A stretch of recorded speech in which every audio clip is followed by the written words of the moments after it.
오늘 누가복음 6장 12절로 36절까지의 말씀을 통하여서 너희 듣는 자에게 이르노니 라는 제목으로 말씀 나눠보도록 하겠습니다. 우리가 함께 읽은 것처럼 오늘 본문에는 예수님께서 제자들을 부르시는 장면과 또 그 제자들과 더불어서 많은 사람들에게 복음의 메시지를 전하는, 그래서 그 말씀이 등장하고 있습니다. 단락단락의 내용들을 좀 살펴본 후에 전체적인 의미를 나눠보고자 합니다. 먼저 12절에서 16절 보시면 예수님께서 12명의 제자들을 부르시는 장면이 등장하고 있는데, 이 내용은요, 공간복음서, 마태복음과 마가복음 그리고 누가복음을 세 개를 이제 공간복음서라고 이야기를 하는데, 이 모두에 등장하는, 동일하게 등장하는 내용이죠. 그러나 각각의 이야기에는요, 시간상의 차이를 보이고 있습니다. 간략하게 설명을 드리자면 마가복음에서는요, 2차 갈릴리 사역을 계시하는 시점에 기록되고 있고요. 그리고 마태복음에서는 3차 갈릴리 사역에 관련하여서 예수님께서 제자들을 파송하는 장면이 등장하고 있습니다. 자, 이렇게 누가복음까지 복음서를 함께 읽으며 나누었는데, 우리가 알게 된 것은, 이런 차이를 통해서 알게 된 것은 무엇이냐면, 동일한 사건이지만 각 복음서의 기록 목적과 또 예수님께서 전하시는 복음에 의해서 서로 차이를 보이고 있다라는 것을 우리가 지금까지 발견하였습니다. 제자들을 부르시는 대목도요, 누구를 불렀는가 혹은 어떤 자격 요건으로 불렀는가가 중요한 것이 아니다라는 것이죠. 하나님의 일하심과 복음을 소개하는 것에 맞추어 등장하고 있다라는 것을 말씀드립니다. 자, 이렇게 예수님께서 부르신 그들을 13절에 어떻게 칭하고 계십니까? 사도라고 칭하고 있습니다. 사도. 이 단어의 의미는 보냄을 받은 자입니다. 그래서 사신이라고도 하죠. 보냄을 받은 자. 그래서 그들의 기능적인 측면으로 이해되어져야 한다라 할 수 있겠습니다. 하나님의 나라의 확장과 또 선포, 그리고 하나님의 일하심의 연속성에 있다라는 것이죠. 여기 사도의 이야기가 자연스럽게 사도행전으로 이어지고요. 이 사도행전에서 성령의 역사와 더불어서 이들의 이야기가 이어지고 있다라는 것을 볼 때, 하나님의 이야기, 하나님의 역사하심, 하나님의 은혜의 역사의 연장선 안에, 하나님의 역사 안에 그들이 두루와 더불어서 동행하고 있다는 것을 말씀하고 있는 거예요.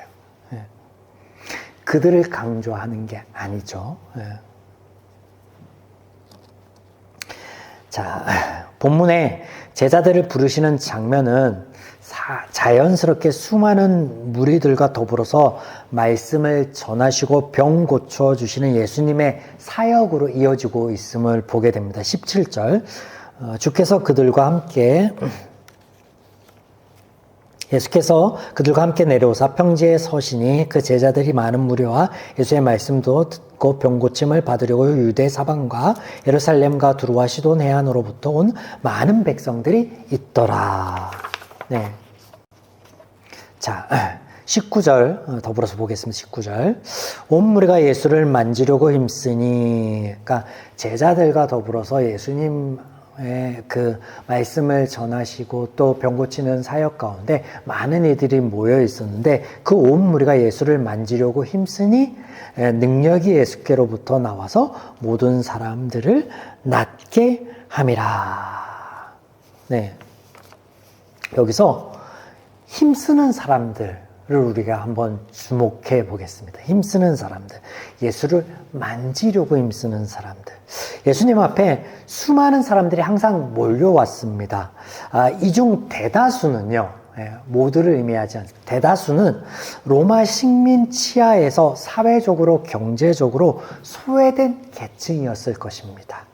아울러서 그들은 적절한 의료 혜택을 누리지 못하던 사람들이었습니다. 그래서 그들은 어떻게든 공인되고 검증된 예수를 만나야 했고, 그 능력을 힘입기 위해서 애썼다라는 거예요. 그래서 여기서 힘쓰니라는 그 원어적인 뉘앙스가 그런 의미를 포함하고 있는 거죠. 네. 그리고 대부분의 예수님의 제자들도 여기에 해당됩니다. 뭐 지난번에 살펴본 마태, 세리 정도야 부화했으니까 물질적 풍요를 누렸으니까 여기에 해당되지 않겠지만 대부분의 예수님의 제자였던 어부들은 여기에 해당되었겠죠. 그래서 하루 건진 어항양에 따라서 그들이 기뻐할 수도 있고 슬퍼할 수도 있고 예수님 그 상황을 보신 거죠. 그들의 상황을 여건을 보시고 찾아가신 거죠. 어찌됐든 그런 그들에게 예수님께서 말씀하시는데 우리가 다음으로 살펴볼 두 번째 오늘 본문의 대목인데요. 네 가지의 상충되는 예수님의 말씀이 20절에서 26절까지 이어지고 있습니다. 정리해보면 가난한 자, 줄인 자, 우는 자, 인자로 인하여 박해받는 그들에게는 복이 있다라고 말씀하시고 이어서 부요한 자, 배부른 자, 웃는 자, 칭찬받는 자 그들에게는 화가 있다라고 말씀하세요. 이런 예수님의 말씀은요. 세상에서 통용되고 있는 이 통용과는요. 전혀 다른 차원의 것을 제시하고 있는 것입니다. 오히려 반대이다라고 말씀드릴 수 있겠죠. 여러분 부요함과 배부름이 복입니다. 인정받고 기쁨 있는 삶을 사는 게 복이다라고 말하고 있습니다. 그게 우리의 통념이잖아요. 그렇다면 왜 예수님께서는 이런 전혀 다른 말씀을 하고 계신가? 이렇게 말씀하시는 의도는 무엇인가? 20절 보겠습니다. 예수께서 눈을 들어 제자들을 보시고 우리가 앞서 제자들을 부르시고 그들과 함께 그 말씀을 증거하시고 그리고 치유 사역을 하실 때는 제자들뿐만 아니라 여러 사람이 있었습니다. 많은 무리들, 특별히 그들 중에 병으로 인하여 고통받는 자, 사회적으로 소외된 자들, 그런 자들이 많이 있었는데 예수님께서 이 20절의 말씀을 이어가시면서 제자들을 보시고 이렇게 말씀을 이어가십니다. 여기서 보시고라고 번역된 이 단어는 사실 목적격 전치사로서요. 제자들을 향하여라는 뜻입니다. 제자들을 향하여. 우리가 앞서 살펴본 세상의 통념과 다른 예수님의 말씀이 누구를 향하고 있다라는 거예요. 제자들을 향하고 있다라는 거예요. 제자들을 향하고. 또한 제자들이라고 하면 하나님의 사역 안에 하나님의 역사 안에 있는 자들입니다. 앞단에서 사도라는 단어를 더불어서 언급하며 그 의미를 살펴볼 때 제가 잠깐 말씀드렸었죠. 또한 본문 안에 제자들이라고 하면 예수님께서 직접 찾아가시어 부른 자들도 같은 내용 안에 나음을 입은 자들, 변화를 받은 자들, 변화를 입은 자들, 은혜를 입은 자들을 함께 의미한다라고 할 수 있겠습니다. 이같이 예수님의 말씀이 세상의 통념과는 다르다라고 하는 것은 복음서에 공통적으로 등장하는 죄의 방식과 다른 하나님의 방식을 가르치시는 표현 방식 중에 하나였습니다. 또한 각 대목들을 하나하나 분류하여 보면요. 다름이 아닌 은혜를 발견하게 됩니다. 자, 빠르게 한번 좀 살펴보겠습니다. 가난한 자들, 지금 예수님 앞에 있는 그들에게 하나님의 복이 임하였다라고 선포하고 계십니다. 주림과 슬픔이 변하여 배부름과 기쁨이 될 것이다 라고 말씀하고 계세요. 이때 화가 있다라는 예수님의 말씀은요. 유다에 대한 말씀을 제가 그 복음서 안에서 살펴보면서 고찰하 했던 그 단어거든요. 사실 이거는요. 슬픔에 대한 감탄사입니다. 원어는 그렇습니다. 이 대목에서 어떤 하나님의 마음이 보이십니까? 하나님께서는 줄인 자가 배부르고 슬픈 자가 웃기를 바라신다라고 전단에 앞단락에서 말씀을 하였습니다. 반대로 웃는 자들이 울게 되며 배부른 자들이 배골게 되는 것을 하나님께서 종용하거나 기뻐하시면 앞에 하신 말씀과 다르잖아요. 한 우물에서 쓴물과 단물이 날 수 없다라고 하신 하나님의 말씀과 다르잖아요. 그럼 뭐예요? 우리가 유다의 장면에서 살펴본 것 같이 이것을 하나님께서 어떻게 하신다고요? 슬퍼하신다. 안타까워하신다라는 거예요. 안타까워하신다. 그래서 이 모든 말씀 안에서 은혜가 발견된다라는 거죠. 또한 우리 삶 가운데 슬픔과 기쁨, 배고픔과 배부름과 같은 일들은 늘 변하게 마련이고 성경에서 이런 삶 자체를요, 굴곡이 있는 삶 자체를 복이다라고 말씀하시지, 우리가 고가의 삶 있을 때, 굴곡 가운데 이 높은 지점에 있는 기쁨이 가득한 삶 가운데 있을 때만 복이고, 아울러서 슬픔이 있는, 걱정이 있는 삶을 살아갈 때는 저주이다라고 말씀하지 않아요. 그 모든 게 하나님 안에서 은혜다라고요. 더위와 추위와 배고픔과 젊음과 늙음이, 기쁨과 슬픔이 하나님 안에서 모두 복이다라고 말씀하시지. 네. 바로 죄의 방식과 다른 하나님의 방식이요, 하나님의 마음을 비추고 있는 거죠. 또한 말씀 가운데 직접적으로 비교되고 있는 것이 있어서 좀 살펴보겠습니다. 서로 다른 네 가지의 모습 속에 공통적으로 등장하는 묘사가 있습니다. 어떤 단어가 보이십니까, 여러분? 조상들, 선지자들. 네. 이 말씀의 배경은 구약시대의 모습이죠. 그래서 하나님께서 백성들을 위해서 선지자들을 세우시되 그들의 전하는 하나님의 말씀을 이스라엘 백성은 듣지 않았고 그 선지자들을 홀대하였습니다. 반면에 거짓 선지자들, 이방 선지자들은 그들 안에서 환대를 받고 칭찬을 받았습니다. 부유한 자들에게 이미 너희의 위로를 받았다라고 말씀하신 대목은요, 부유한 자들이 그들의 부유함, 즉 재물로부터 위로를 받고 있음에 안타까워하신다라는 원어적인 의미를 갖고 있습니다. 또 옛 선지자들처럼 하나님 안에 있는 자들에게 세상에서 오는 고난과 박해를 말씀하시면서 이것을 알 때 너희는 넉넉할 수 있으며 기뻐할 수 있다라는 것을 말씀하고 계십니다. 이제 이어지는 이 17절과 36절에서는요, 원수를 사랑하라 라고 예수님께서 말씀하십니다. 본문의 말씀은 명확합니다. 우리를 미워하는 상대를 향한 선한 마음을 가질 뿐만 아니라 직접적인 행위 안에서도 표현하라 라고 하십니다. 일반적으로 나를 사랑하는 사람을 사랑하는 것 안에는요, 기쁨이 없고 나를 미워하는 자들을 사랑하는 것에 기쁨이 있다라고 말씀하세요. 자, 본문 보겠습니다. 32절에서 34절. 너희가 만일 너희를 사랑하는 자만을 사랑하면 칭찬받을 것이 무엇이냐? 죄인들도 사랑하는 자를 사랑하느니라. 너희가 만일 선대하는 자만 선대하면 칭찬받을 것이 무엇이냐? 죄인들도 이렇게 하느니라. 너희가 받기를 바라고 사람에게 구워주면 칭찬받을 것이 무엇이냐? 죄인들도 그만큼 받고자 하여 죄인에게 구워주느니라. 그러면 어떤 단어가 계속 반복되고 있습니까?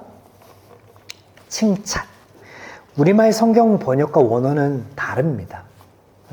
이 원어는요, 중요한 단어인데 카리스입니다. 원어 카리스. 하나님의 은혜를 지칭하는 단어예요. 카리스. 그리고 그 은혜 안에서 있을 수밖에 없는 인간편의 기쁨과 즐거움을 의미하는 단어예요.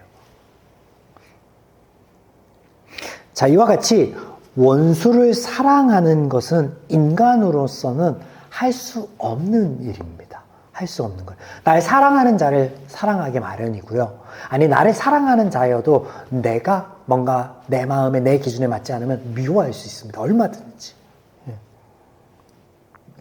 때문에 이 말씀을 전하는 예수님의 전제가요, 27절에 듣는 자를 향하고 있습니다. 이것이요, 20절의 말씀에서 제자들을 향하여 라고 하신 것과 같은 맥락의 의미거든요. 그래서 듣는 자. 이것은 단순히 들음을 의미하는 단어가 아니에요. 그냥 귀가 있어서 소음이 들려오고, 떠들썩떠들썩한 사람들의 소리가 들려오는 그런 생리적인 현상을 의미하는 게 아니에요. 시내산의 언약을 떠올려 보십시오. 그들이 이스라엘이 하나님과 더불어 언약을 맺기를 하나님의 말씀을 따르고 지키겠노라 하였습니다. 이 들음이에요. 쉐마의 들음. 이 들음일진데 죄인에게는 그럴 아무런 능력도 힘도 없습니다. 때문에 지금 예수님께서 오시어 그들이 들을 수 있는 존재를 만드시기 위해 십자가를 지겠노라 말씀하고 계시잖아요. 또한 36절에 이렇게 말씀하십니다. 너희 아버지의 자비로우심과 같이 너희도 자비로운 자가 되라. 하나님이 너희를 사랑한 것 같이 너희도 이웃을 사랑하라. 이 말씀이요. 이런 의미의 말씀이, 본문의 말씀이 하나님을 닮아라, 하나님의 본을 받으라는 말씀이 아니에요. 하나님이 보이시고 알리신 대로 그 본을 따를 수 있으면 예수님이 지금 왜 와 계십니까? 선지자들을 왜 배척했습니까? 그럴 수 없는 존재예요. 그러면 이 말이 뭐예요? 하나님을 힘입으라라는 거예요. 너희를 다른 존재로 바꾸어주고 너희 안에 하나님의 나라가 이루어지게 할 텐데 너희가 이 하나님을 힘입어라. 이 은혜를 힘입어 이렇게 하라라고 말씀하고 계시는 거예요. 지금까지 살펴본 본문의 말씀을 정리해 보면 예수님께서 제자들을 찾아가시고 그들을 부르시죠. 제자 삼으십니다. 병든 자들을 고치셔 낫게 합니다. 회복된 자 되게 하십니다. 하나님 안에 나음을 입은 자, 하나님 나라 안에 하나님의 일하심 안에 있는 제자들, 그리고 하나님의 말씀을 듣는 자들, 바로 예수님의 십자가 사역으로 변화를 받고 성령을 선물로 받을 변화될 자들의 모습, 하나님의 은혜 안에 온전한 기쁨에 누릴 수 있는 그런 모습을 우리에게 보여주시고 전하고 계시다라는 거예요. 너희가 이런 자가 돼야 돼. 화 있는 자가 아니라 복받은 자가 되어야 돼. 하나님이 사랑한 것 같이 너희는 사랑해야 돼. 하나님이 자비로운 것 같이 너희는 자비로워야 돼. 하고 우리에게 또 다른 어떤 그러니까 이스라엘이 해석하기에 율법적인 어떤 그런 것들을 주시는 게 아니에요. 그런 말씀이 아니에요. 먼저 부르시고 변화시켜 주신 자들을 전제로 하나님의 말씀을 전하고 있다는 그 본문의 이 흐름을 보면, 사랑하는 여러분, 우리는 이 하나님의 일하심으로 변화되어 이 자리 가운데 있는 사람들입니다. 그러므로 이 하나님의 말씀이 또 그 하나님께서 약속하신 성령 하나님이 우리 안에 있음을 우리가 바라며, 이 하나님께서 말씀하신 것 같이 이 은혜 안에 있는 기쁨이 무엇인지 하나하나 누려가는 저와 여러분이었으면 좋겠습니다. 마땅히 화를 낼 만한 상황에서 한 번 더 참아봄으로, 나를 미워하는 자를 선하게 대해봄으로 오늘 이 말씀의 은혜를 그렇게 누리는 저와 여러분 되기를 한 번 더 주님의 이름으로 축원드립니다. 아멘.